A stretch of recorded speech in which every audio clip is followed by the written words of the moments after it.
Welcome to the Pomcast with Stephen Willis. Now we're going to do things a little different. We are going to provide an honest look at Ole Miss athletics for the fan, by the fan, and of the fan. That is what we do. Hell be to me. I'm just kidding. Tune in for some Ole Miss sports news. We're going to give it to you straight. Yeah, right now. The Pomcast starts now. It happens now. Holy cow. Listen to me. It's starting. Well, it's going to start right about now. Good morning, good morning, morning, good morning, good morning. Anyway, thanks for joining me today on the Pomcast. We're going to go over a successful signing day yesterday that involved one kid. He signed with Ole Miss, Taiwan Malone. You may have seen our special edition about him where we kind of broke him down, kind of instant reaction to it. Really exciting, and it's a very 2013-esque piece that went into place. Now, he's not a five-star. I mean, he's not Laquan Treadwell. He's not Laramie Tunsil. He's not Robert Condici as far as five stars. But he's a very highly ranked kid. And that shouldn't be glossed over by people that are trying to make a point or trying to be cynical with what's going on. He came here because he wanted to. He's an important piece. And we're going to get into the defense. We're going to continue our breakdown of signees. We're actually going to go back to do our breakdown with the first list whenever we get done because we decided to do this, like a lot of things, a little bit differently. And because of that, it kind of got pushed aside. I want to appreciate everybody for bearing with us through our audio glitches.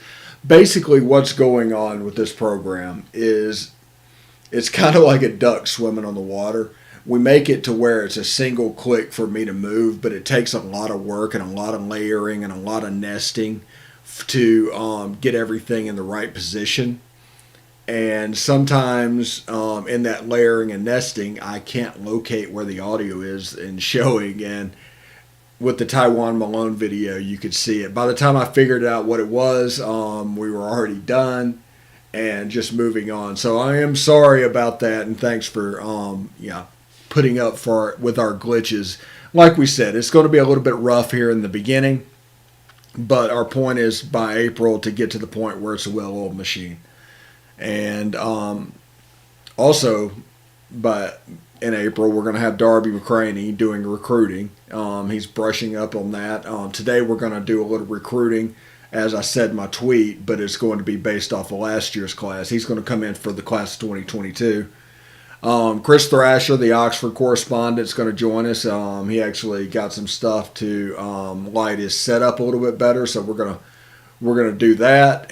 But basically, we're going to grow slowly. There's going to be mistakes. I mean, we can just deal with it, but it's kind of designed to make this look as good as possible for as little work and a little time possible.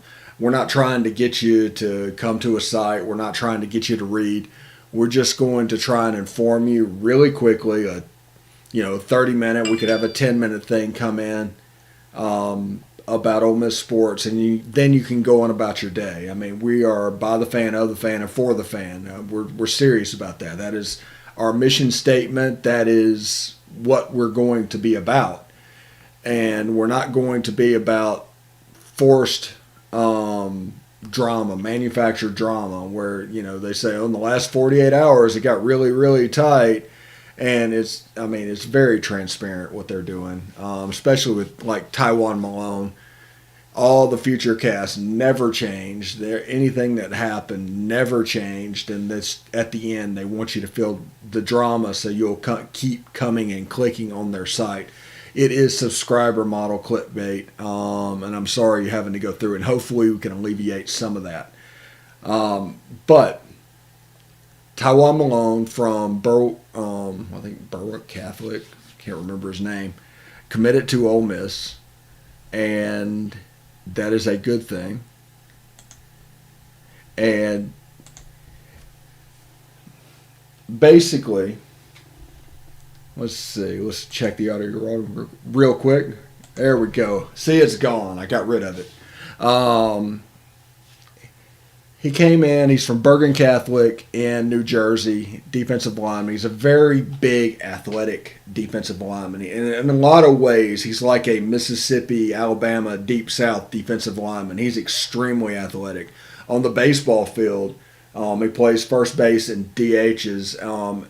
And there's you look at his swing and everything, and there's a little bit of a comparison to Frank Thomas. Not calling him Frank Thomas. I'm saying that you can see a little bit in the smoothness of that stroke with Frank Thomas, and he's just a big athlete. I mean, we invented a term back around 2006, 2007 at Rivals of the super athlete.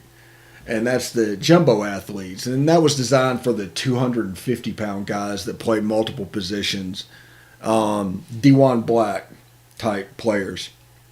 But this guy is over 300 pounds, built like a Greek god, and in no way looks 300 pounds. You look at him, it's like there's no way that guy is 300 pounds. And you just see him taking his baseball cuts, and it's just smooth. It's just smooth.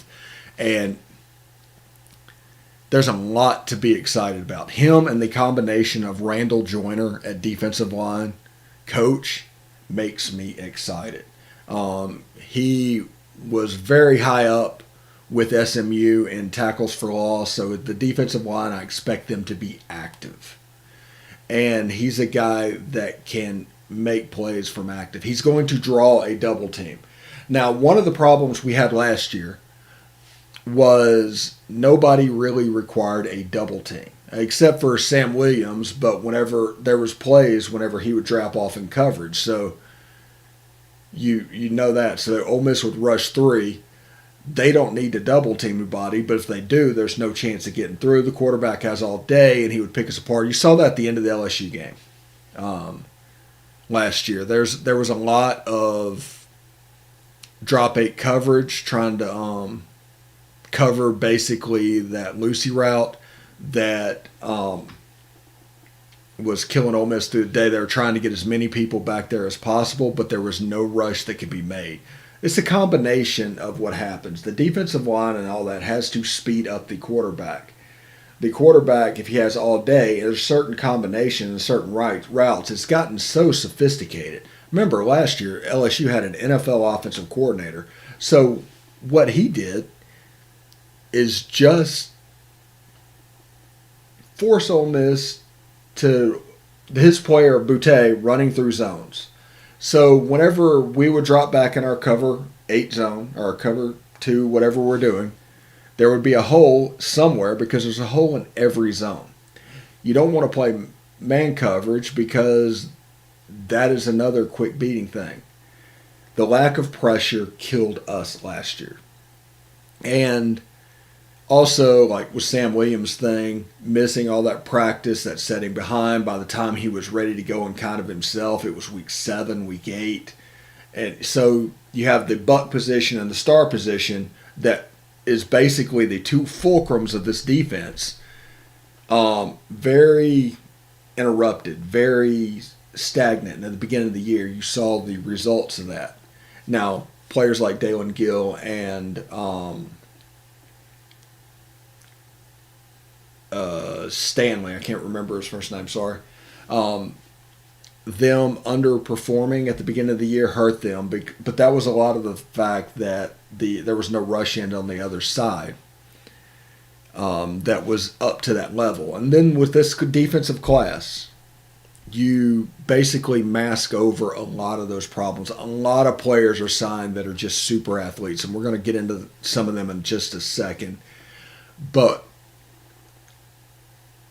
you can see the athleticism of Taiwan Malone at defensive line. And that same thing with Isaiah Iton, same thing with Jamon Gordon, same thing with the ends, same thing with Dink Jackson, same thing with Tyseem Johnson, the two corners, MJ Garrett and Markevious Brown.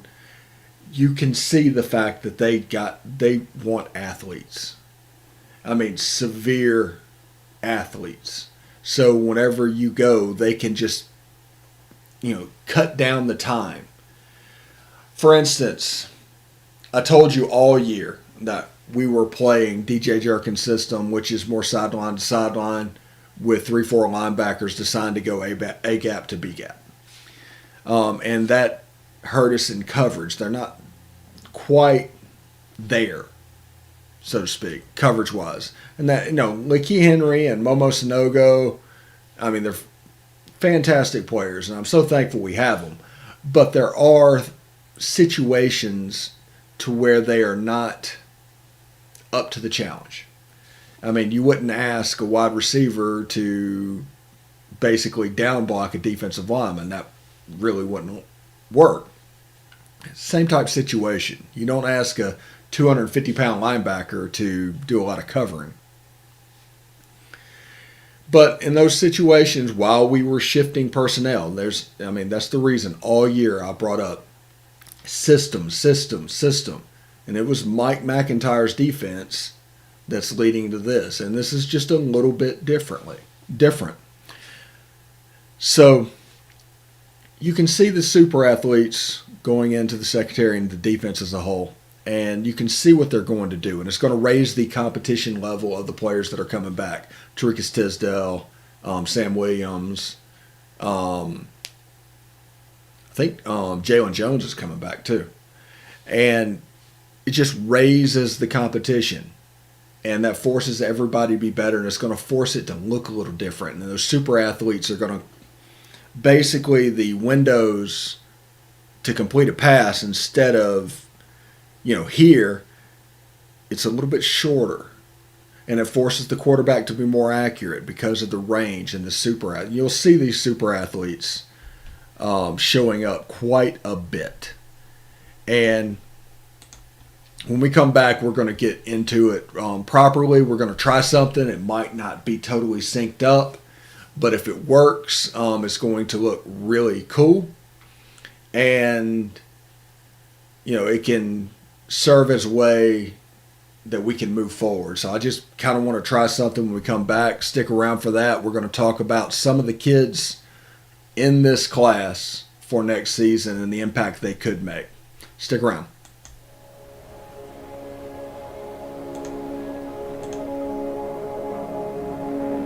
Only 10% of us get enough daily exercise.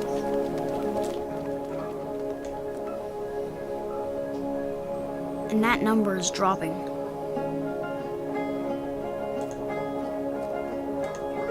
Nearly 30% of us are overweight or obese. We spend 6 hours a day in front of a screen. As a result, we now have a shorter life expectancy than our parents. But give us the right start in sports, and we'll never stop. Learn how at active4life.ca. Hey, this is Stephen Willis from Positively Ole Miss. We're almost done with this break. We'll be back with good information quite soon.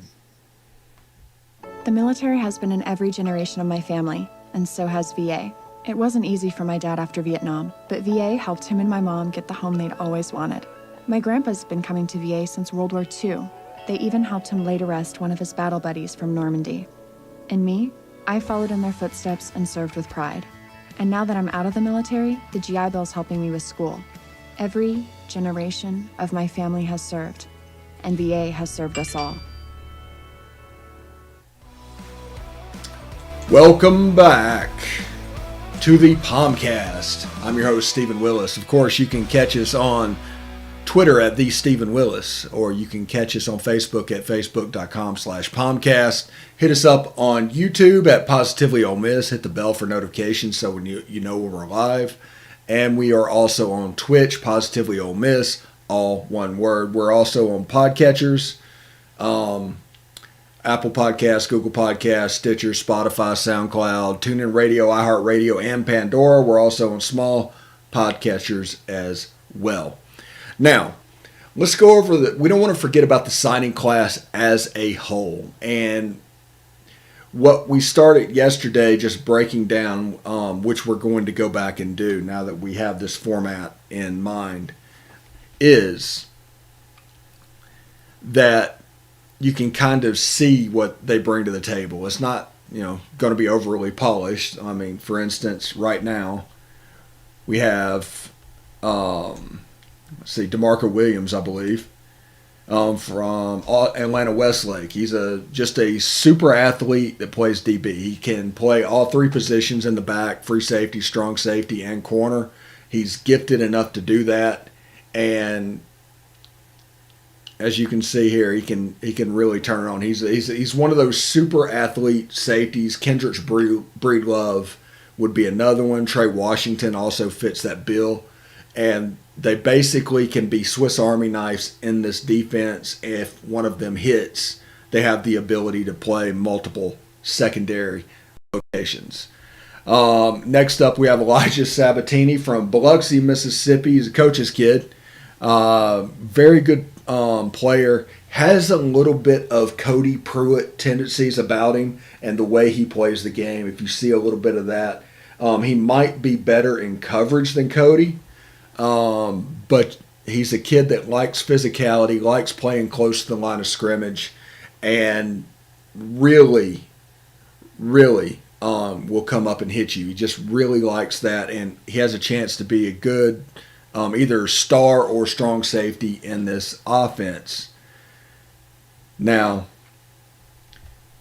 at Biloxi, they had like 4 players. They had a really pretty good defense. Micah Pettis, an offensive lineman out of Alabama, and I think just offensive lineman. He's a little bit of a masher. Kind of has a nasty attitude about him. Very Nick Broker-like. You see him just throwing that guy like a rag doll. He has a chance to come in and I think he's going to redshirt and just be built up for the future. I mean, we're pretty set on the O-line. He has the luxury of being able to do that when a lot of players do not have that same luxury. And I mean, he's just really a mauler. He's kind of fun to watch. Trey Washington from Trussville in Alabama. Kind of the same situation as DeMarco Williams. Kind of a super athlete, playing in the DB. He can play all 3 levels. If he hits, he can kind of fit where we need to fit. And you'll see once we break down like Tysheem Johnson and Dink Jackson and such, the players they're counting on to hit these positions, and these players can just kind of go into whichever one they fit. I mean, there's a chance you could see one of these guys playing star, but they're very aggressive. They have decent ball skills. I mean, if you look at their video, you can see there's basically a pattern of who we're recruiting in the defensive backfield. The linebackers all look the same. The defensive line, it's all about recruiting to this system. Braylon Brown, this is a kid that could be a 5-star in a normal recruiting cycle. This kid did not have any camps, any combines in the shortened season, so there wasn't the ability for him to grow into the position. He is a special player, and before Tywone Malone was the top guy in this class. Very, very impressive. J.J. Henry, a slot guy. Now, when you look at him, people are going to say Elijah Moore, but he's not an Elijah Moore type slot. And you're going to hear that a bunch, but he's not that type of slot. He's more of a Jalen Waddle type slot. And he's going to beat you with just brute force of speed. It's just fast as lightning. And he's not necessarily the quickness, it's the speed that's just scary, and he has a chance to grow into that position because, as you'll see next, we picked up a transfer from Jacour Pearson from Western Kentucky, who is an Elijah Moore type slot receiver. But you can just see the unbelievable speed from J.J. Henry. And here's Jacour Pearson, and you'll see a lot of Elijah Moore. He's another South Florida kid, and I think he's from Fort Lauderdale as well, just like Elijah Moore. and just will serve that purpose, and you can just see what he would bring to the table and how he will be able to attack defenses. It's a lot of Elijah Moore look. Elijah Moore and J.J. Henry on the field together would be kind of fun because they're two different types of slot. So 4 receiver personnel groupings could be quite fun. We might, use it, but that involves taking Jerry and Ely or the tight end off the field. Hopefully the tight end kind of fits in and can fit into the offense and do what needs to be done because, he's a sure-handed guy. He's a more quick than fast guy, and he's a very tough guy. He seems to fall forward even though he's a little guy all the time, and you can see what he will bring to the table for Ole Miss. But good hands, tough guy, quicker than fast, making plays all the time. But that's what Ja'Cour Pearson can bring to the table. He's going to pop right back up, first down. And it's what he does. He's going to pop right back up, going to fall forward, little guy, strong as an ox. But he serves that role of the slot receiver, and it allows J.J. Henry and John Rice Plumlee to develop because that is not the most easy position to play. There's little intricacies that are needed for that position, knowing what coverages are, knowing where to sit down, knowing when to keep going, knowing when to call for the ball. Things like that are only learned by actually doing it. And it gives J.J. Henry and John Rice Plumlee time to do that while allowing production to stay at a high level because of Ja'Cour Pearson. So I think that is going to be our recruit look for the day. We're going to do short things tomorrow as well on recruiting and, just kind of work through the class as it goes. But I am really excited about J.J. Henry. Braylon Brown has a chance to be very special as an outside receiver. Our receiver group right now is kind of scary, and especially with Matt Corral and then Luke Altmaier. We're going to get to that later and show video of that. But Luke Altmaier will be in a position to where, he can really shine. And in doing so, it's a really good recruiting class, guys. Don't pay attention to the numbers. Don't pay attention to all that because the Raiders were at a disadvantage of what was going on. There's a lot of players that if it was a normal cycle would have went up. They would have gained ranking. They would have gained stars. And there wasn't that many decommitments in this class. But the lack of the normal recruiting cycle put them at a disadvantage in the normal ratings bump and the ability to impress people with their skills and with their development. Because remember, in South Florida, like Braylon Brown, I think there was a combine in like February. But you have to remember down there, it's all soggy fields. It's all soft fields. So a kid might run a 4.6, but he actually, once he gets a hard field, it's going to look like 4.4, 4.5. It takes time off your 40 times. And the experienced evaluators will know that and account for that whenever they're doing stuff. But Braylon Brown, I'm really looking forward to him. I'm really looking forward to J.J. Henry. The 2 defensive backs that are basically utility players in this offense or defense that has a chance to be really good, and it's just exciting. But that's a look at the recruiting class. Once we get going into 2020, we're going to bring in Darby McCraney, who's going to be our recruiting czar. We're going to hit Chris Thrasher up some too. He pays attention to that a little bit as well. We're going to talk to him about basketball and what's going on, and eventually with baseball. Remember, if you have a question, speaking of which, Patrick, ACLs, I don't remember actually the context of what you were talking about, but ACLs are generally an 18-month injury now. It's not really a situation where you see one ending a career, but it's about an 18-month injury. you might be structurally sound to come back in 5, 6, 7 months, but the mental block that is, you won't actually be back to where you were before until about 18 months. But anyway, do me a favor and share, like, comment, do all of that to the show. You can see the event down below or whatever, however you're watching this. And I will try to answer questions when I see them. And I'm sure Darby will as well. And I'm sure Chris will as well. And if you are interested in helping out the Pomcast, whatever, we want you to have ownership. We want it to be fun. We want it to be about things that fans care about, uniforms, schedules, whatever you want to be the czar of, we can make happen, and you can participate on the show. We can have a lot of fun, and, basically, we're looking for a stable of people to bring in to talk that are also fans of Ole Miss. We want people with skins in the game. We don't want people that are only functioning based off of money. We want this to be legit. Anyway, we're running behind for a break. We're going to take one right now. If you have any, leave a comment, do whatever you have to do, and thanks for listening, watching.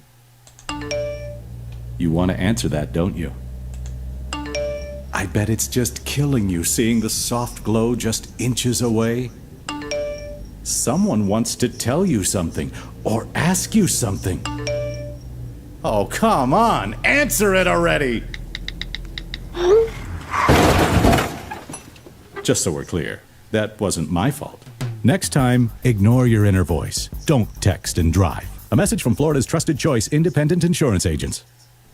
Hey, this is Stephen Willis. I just want you to stick around a little longer. We're going to get back to the podcast right after these messages. Tonight, nearly 40,000 veterans across the country are homeless. These men and women have pledged to serve our nation, and now we must serve them. Landlords across the country have helped make significant progress in reducing veteran homelessness by making housing available, but there is more that we can do to bring our veterans home. Visit www.va.gov/homeless to see how you can get involved. And if you are a veteran and you are experiencing homelessness, please call 877-4AID-VET. Thank you. All right, last segment of the day, Pomcast. Stephen Willis, thanks for joining us today. Again, follow, share, comment, like. On your timeline, use social media well, and invite people to the show. We always enjoy, obviously, gaining, and especially with the huge day we had yesterday. It'll be nice to continue that momentum forward because that's what we're doing. We want this to last for decades, not years. We want this to be the fun thing. I mean, we're not even really selling ads at the moment, but you can see our advertisements for our Facebook page and our Twitter account and our Positively Ole Miss YouTube page and all that. And you participating in that will be part of us becoming a true fan-generated coverage apparatus. Because when it comes to what we can do more if we're together, if we plan on it. And this eventually is going to be a group of Ole Miss fans. And, I think our viewership yesterday rose by upwards in the neighborhood of 500% or something.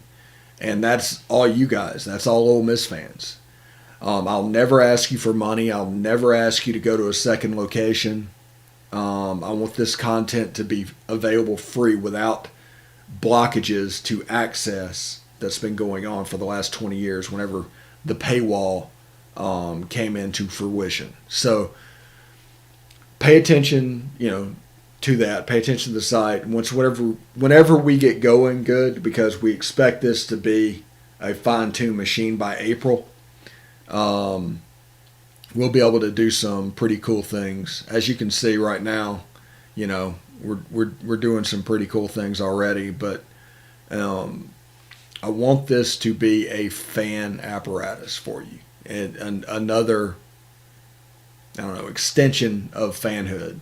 People have been looking for places to, catch news and information for free, and they don't really exist. So minus the time suck, hopefully this is available to you. So the Pomcast, Positively Ole Miss, we're going to do around the SEC, and at least in the fall with Corey and Jeb, we are going to do, I think, maybe a Friday night scoreboard show for high school football. I'm thinking about doing that, and just cool, interesting things that, you actually want. And, that's what we have here. So I want to thank everybody for watching today. Again, we added one player in the signing day class, Taiwan Malone, a top 50 player out of Bergen Catholic in New Jersey. And that's a pretty great thing. Anyway, until tomorrow, hotty toddy.